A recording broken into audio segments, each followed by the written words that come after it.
I've been on this subreddit for a while, and have enjoyed it quite a lot. I've had a share of odd and frightening experiences myself, so I decided I might post a few, starting with what happened to me last 4th of July. So last year, my friend/neighbor and I were outside in the front of our yards, enjoying the fireworks. We were enjoying the sights and sounds of fireworks that filled the warm summer night air. But something was not right. Across the street from where we live, there's an abandoned house, so I can't say that this person was a neighbor or anything like that. In front of the abandoned house, we see what looks like the figure of a man standing there at the side. The house is taken care of by relatives and friends of the people who used to live there, and we figured maybe he was just one of them, even though he didn't really look familiar at all. I couldn't really see much since it was dark, but he looks like a white guy with long, badly kept hair. He seemed rather tall, but with a thin, normal-sized body build. We went back to running around and looking at the fireworks, but from my peripheral vision, I catch some sort of movement by the abandoned house across the street. The man is still there, but this time he's slightly closer to the street than before. Me and my friend go by her house, and I tell her that the man is clearly trying to approach us or something, and I don't think he means well. As I'm telling her this, he suddenly starts to move very, very slowly towards the street, with his vision right towards where we are. We freak out and go inside her house. I spent a few minutes, I'd say maybe 10 to 15, there, and I was a little scared to go home. But I thought, fuck it, I'm only a house away and the dude must have lost interest by now. I go outside, and this guy is still standing across the street. This time he's back by the side of the house, just staring at me. I suddenly realize maybe this dude isn't a creep. He could be hurt or lost or maybe sick.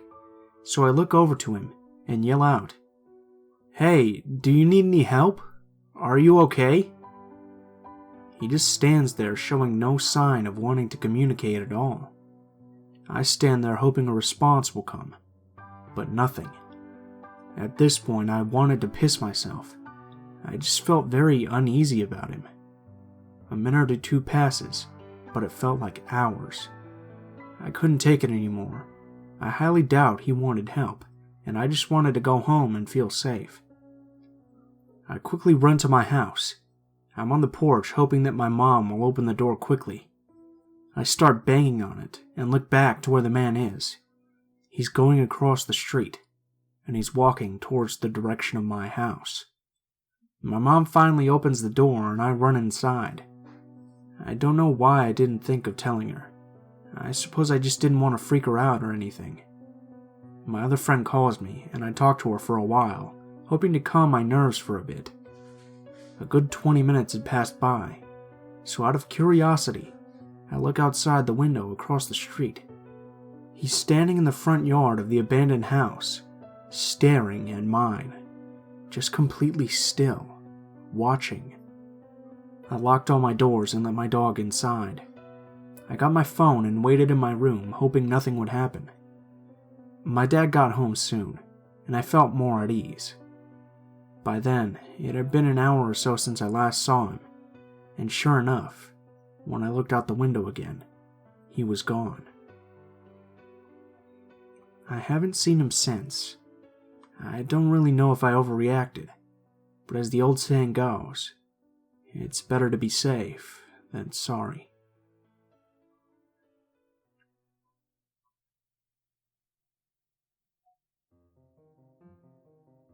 This is my story of dealing with a creeper at a party. In 2012, I was invited to go with my two friends, sisters, to their family 4th of July party. It was a lot of fun. There was eating, swimming, playing, and then fireworks. So the next year, which is when this took place, I went with them again. For some quick background on the creeper, He's 3 years older than me, and has been arrested for sexual assault on a minor before I met him. He was still under house arrest at the time. It started when I was sitting in the kitchen alone. I was sitting by the snacks at a place where there were 5 chairs. I had my legs stretched out, covering 3 of them, when he came over. We made eye contact, so I said hi, and he said hi back. He touched my legs with a pat, and I thought he meant for me to move my legs so he could sit. At the time, my gut was telling me to get off my lazy butt and go back outside because there were people there. I was too lazy though, and didn't move. I was on my iPod just looking through Tumblr when I heard him say something.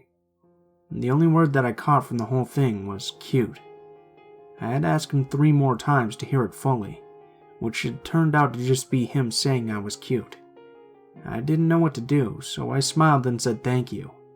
He knew I was 16 because he had asked earlier, and I gave no thought about it. He asked if I had a boyfriend, and not thinking, I said no. He just kept saying how cute and good looking I was. I kept saying thanks, and finally he got up and left. What I should have done was get up and go outside to where there were people. I was just too lazy though, so I didn't get up and move. I also thought that was going to be the end of it. No. He came back a few minutes later, asking for my phone number. I was a little unnerved because he had his phone out, and I thought he was going to text or call once I gave him my number. I also thought that if I said no, he would get me in trouble, so I gave it to him. The first text was at 8:09, saying, "Hey there, beautiful." I answered because again, I thought I would get in trouble if someone found out what was going on. After a few more texts like that, he sent me, "You want to go somewhere?" This is when I really freaked out and told one of the sisters what was going on. She freaked out too and told me to stay with her. I did, but that didn't really help. He wouldn't take no for an answer, so I had to come up with excuses. He said for me to ditch hanging out with her. What got worse was whenever we were inside, he would rub up against me, motion for me to follow, and make kissy faces at me. In a crowded room, no one saw any of this. He even waited by the bathroom line because he saw me in it, so when I was leaving it, I ran. By the time the fireworks were happening, he'd caught me alone in a room and forcefully kissed me, as well as touched my butt and boob. I kept saying I had to go, and when I tried to leave the room, the door wouldn't open. When I was finally able to get it open, he started to kiss me again. The only thing that saved me was my friend calling my name, to which I was able to yell to her. After that, he kept trying to get me to go with him. Anytime he got a chance to get close to me, he would say something. He even followed me to the car when I was leaving, which my friend almost started yelling at him. He continued to text me, saying how at the next party, 3 days after that day, stuff was going to happen. The next day, he even called me 3 times. Luckily for me, at the next party, people had found out, so he wasn't allowed to go. I haven't heard from him since, most likely because the family made sure my number was out of his phone, to which I'm forever grateful.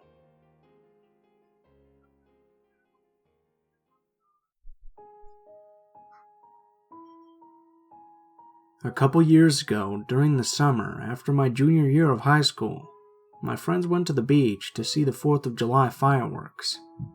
A bit of background information. I lived in a county away from my friends and wasn't familiar with the area around that beach. Only one friend, Shelby, lived anywhere near the beach, and the others lived much further inland. None of us could drive, so we walked several miles to the town beach from Shelby's house before the fireworks, and were making our way back in the late evening around 10 o'clock. There's a certain distance from the beach where the crowd from the fireworks always disperses as they make their way down side streets, at around the point where the major shops in town are. But we had to keep following the straight road to the center of town to get back to Shelby's house.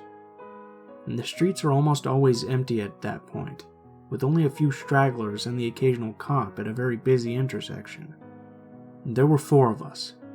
Shelby, Amber, Hannah, and myself, walking in rows of 2 with our arms linked together. We had a pretty good time and we're all still feeling kind of giddy and goofy. Hannah was my partner, and Shelby and Amber were walking behind us. We were on a bit of a stretch of road with no side streets, with a bunch of smaller shops, stuff like fast food joints and gas stations. Everything was closed due to the holiday and late hour. There was a group of a few men, around their late 20s or early 30s, standing on the sidewalk outside an empty gas station. They didn't move to get off the path when they saw us walking toward them, which I thought was a little odd, but it was a holiday and they were pretty obviously drunk, so we stepped slightly into the street to walk around them. One man grabbed Hannah's arm when we were trying to pass by, and asked if she had a cigarette on her. None of my friends smoked at the time, so we very honestly said no and continued to walk once Hannah pulled her arm away. The man was tall and fairly well built, and we were all pretty short, so we were a little startled, but didn't think much of it as we walked down the street. We even made a few jokey comments about it when we were far enough away from the station. Several minutes later, Amber and Shelby fell a bit behind because one of the crappy flip-flops Amber was wearing had slipped off her foot. Hannah and I hadn't noticed and kept walking, but the next thing we knew, Shelby and Amber were leaning over our shoulders and whispering that the man from the station who'd tried to ask Hannah for a cigarette was following us a few yards back, without any of his friends in tow. We were all a little freaked out at this point, but we decided that it was possible that he just happened to be going in the same direction. We picked up the pace and continued down the street. At this point, there were intersections that start appearing every few blocks or so we switched to the other side of the street at one and kept going. We thought that we probably had nothing to worry about anymore, until Amber looked over her shoulder at the next intersection and saw the guy on the same side of the street as us again.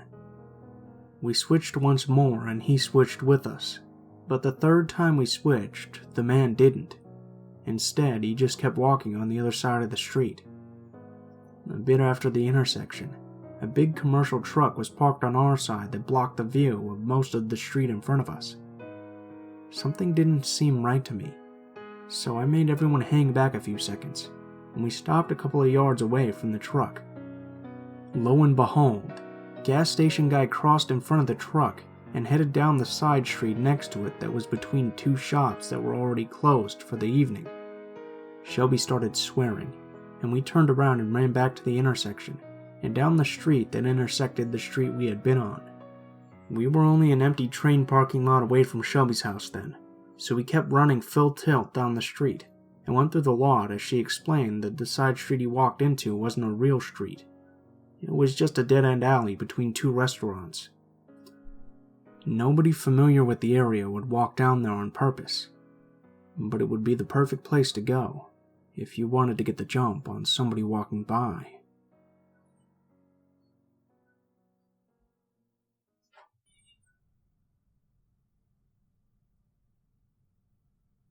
Hey, what's up guys? It's Blue Spooky here, as always. I just wanted to thank you guys so much for watching to the end of the video, especially if you made it this far. I hope you guys enjoyed the video. If you did, please feel free to leave a comment or leave a like and share if you feel so inclined. If you have a personal story you'd like to submit, all the links to my social media will be in the description below. That includes my Gmail, Twitter, and Facebook accounts. If you do decide to send in a story, please feel free to include in the tagline what the story is about and how you'd like to be credited in the description of the video the story appears in. I know this video is a little bit short today. I apologize. My throat's starting to get a little bit sketchy, so I just wanted to get this video out for you guys before it just totally collapsed and I couldn't record or something like that. So I hope you guys don't mind that it's a little bit shorter than usual. I still think the stories are alright. Hopefully you guys did too. That's all I really wanted to say at the end of this video today. You guys be safe.